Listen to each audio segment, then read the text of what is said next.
Hello my little bats, I hope you're doing well today and welcome back to a new video. Today I tested out Clip Studio Paint and completed a full drawing on it for the first time. First and foremost, what is Clip Studio Paint? Clip Studio Paint is a drawing platform just like Procreate for example, but being specifically programmed for people who want to do mangas, comics, etc. due to their multiple assets that they offer. For example, they have a full thing with different 3D models like humans but also normal household objects, which you then can easily use to trace over, which is perfect for people who don't know how to make houses believable, just like myself.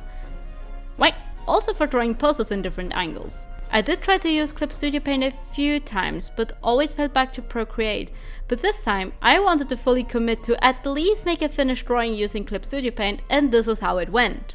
So of course with every program, the first issue is to know where everything is.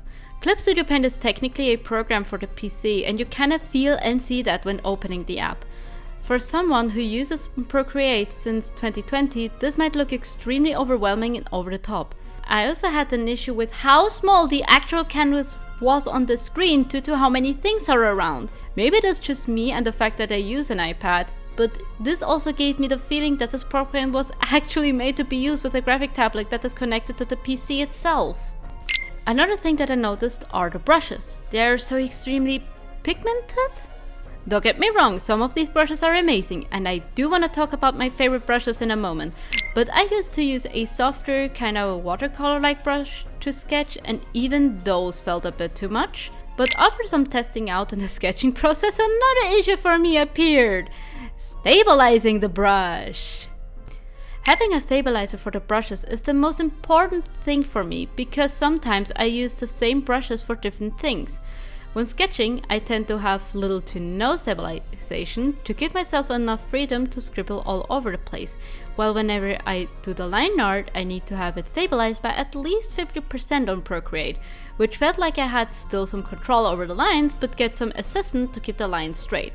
With Clip Studio Paint, it was a struggle to figure out the perfect amount for both, to be honest.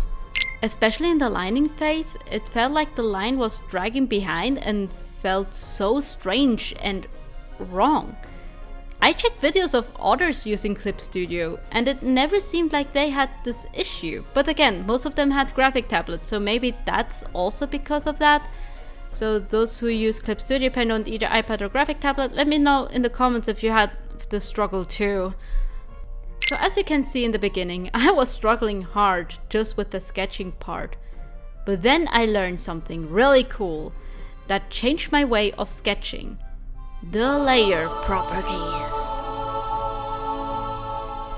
With that, I adjusted the layer so that whenever I made a line, there was an outline on that line in the color I chose, and that was exactly what I needed to do a sketch.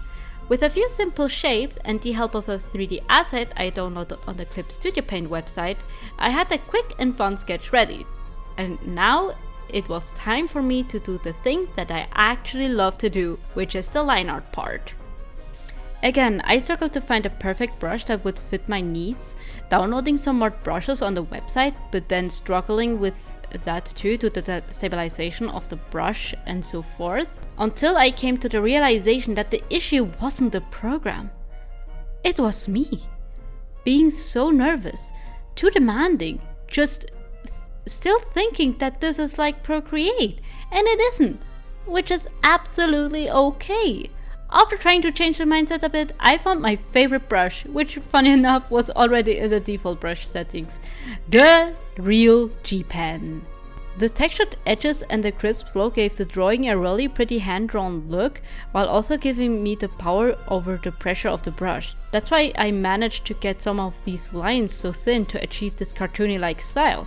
I never knew that I would like this brush in particular because on Procreate I found a brush that I downloaded which was more like a watercolor brush and allowed me to put in more color if I wanted the spot to have more depth, and the Real G-Pen is the total opposite. But I embraced it and now I'm liking it even more than I would ever admit. Which I did. And yes, even though I don't really like how it is dragging when putting in a line, I thought to myself, well, just slow down then. As soon as I decided to slow down, it didn't feel as weird anymore.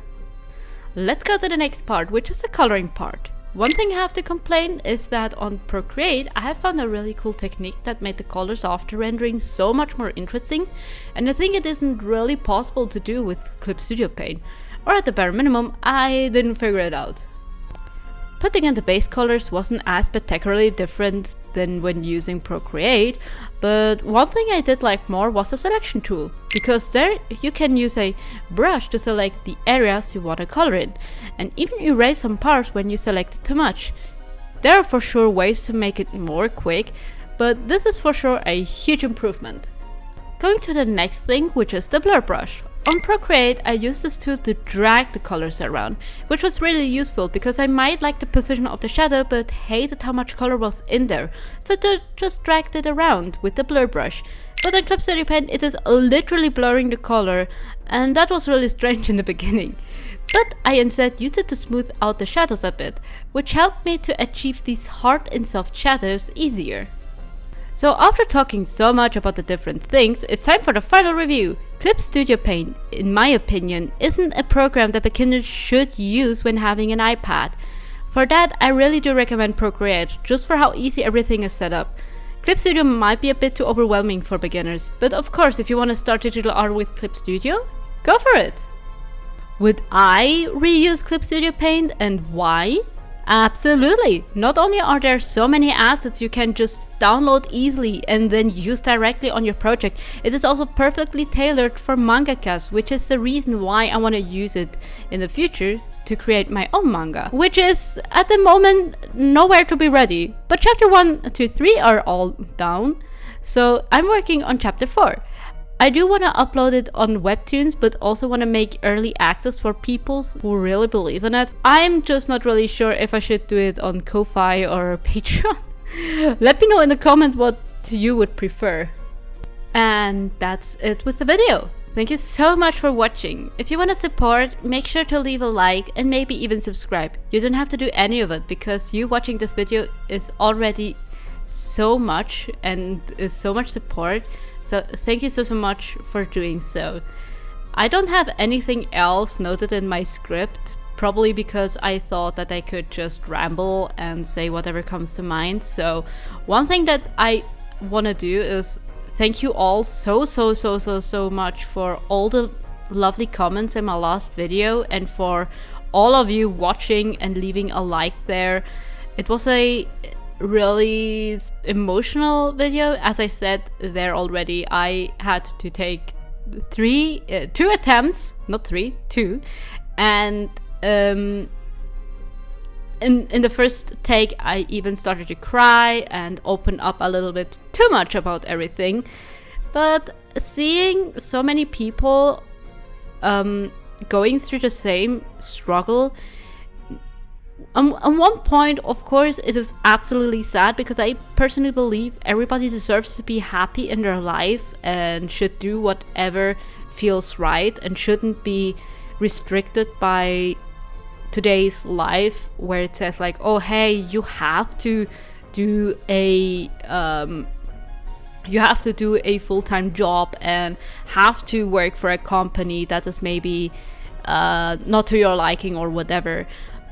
So yeah, seeing all of you creative minds having the same struggle is really sad. But on the other hand, it also gives me more of a reason why I should do what feels right. And what feels right to me is drawing, working on my manga, and working on becoming a full-time artist. So that's what I'm trying to do right now. So I'm currently open for commissions. If you are interested in getting a commission done, you will see my VGen link in the description below. And so are other links in there, like my Etsy shop. I do also have to really think if I want to move my Etsy shop to somewhere else.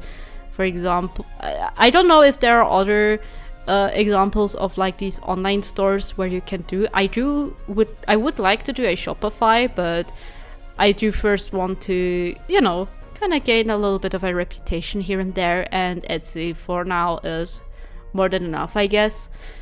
So yeah, I guess that is it with everything that I wanted to say in this last bit. So again, thank you so much to everyone who watched this video, who watched my last video, and as always, take care of yourself, wash your hands, stay safe, take your vitamins or medication if you didn't have already, and I will see you guys in my next video. So bye!